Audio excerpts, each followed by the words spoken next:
Le président du Ghana, John Mahama Dramani, récemment investi donc, qui est donc revenu aux affaires, un peu comme Donald Trump aux États-Unis. Tout à fait. Alors, il vient de nommer fraîchement un envoyé spécial vers les pays de l'AES.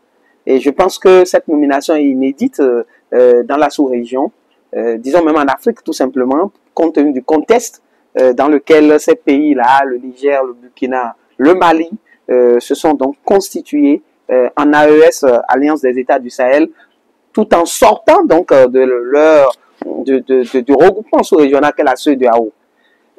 Vous êtes un défenseur des droits de l'homme.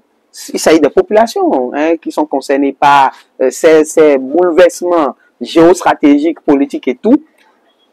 Que pensez-vous que les dirigeants des autres États africains devraient faire? Est-ce qu'ils doivent suivre l'exemple du président ghanéen ou ils doivent rester dans leur posture actuelle vis-à-vis de l'AES? Déjà, vous me permettez de féliciter le président Dramani. Là, le Ghana a marqué un point dans le domaine de la démocratie. Un peu comme le Sénégal a été toujours avant-gardiste en matière de préservation de la démocratie. Le Ghana a marqué un point, en tout cas félicitations.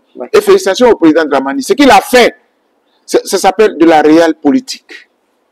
C'est de la réelle politique.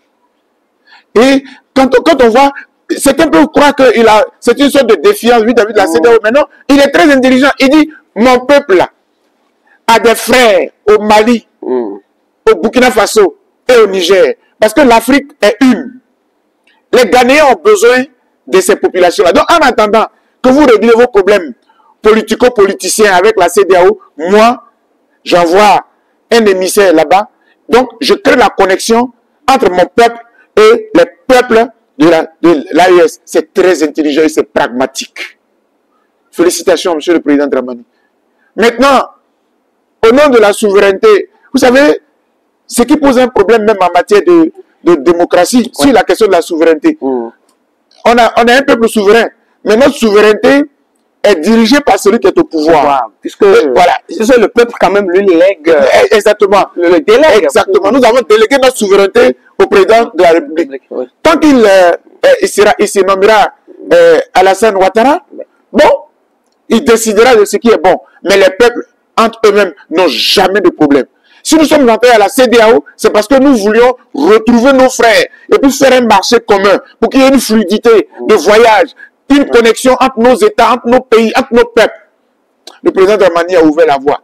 Juste été président que j'aurais fait comme lui. Mais je n'ai pas de leçon à donner à ceux qui sont au pouvoir et qui peut-être ont des réticences. Mais les peuples ont besoin de se retrouver. Vraiment, je salue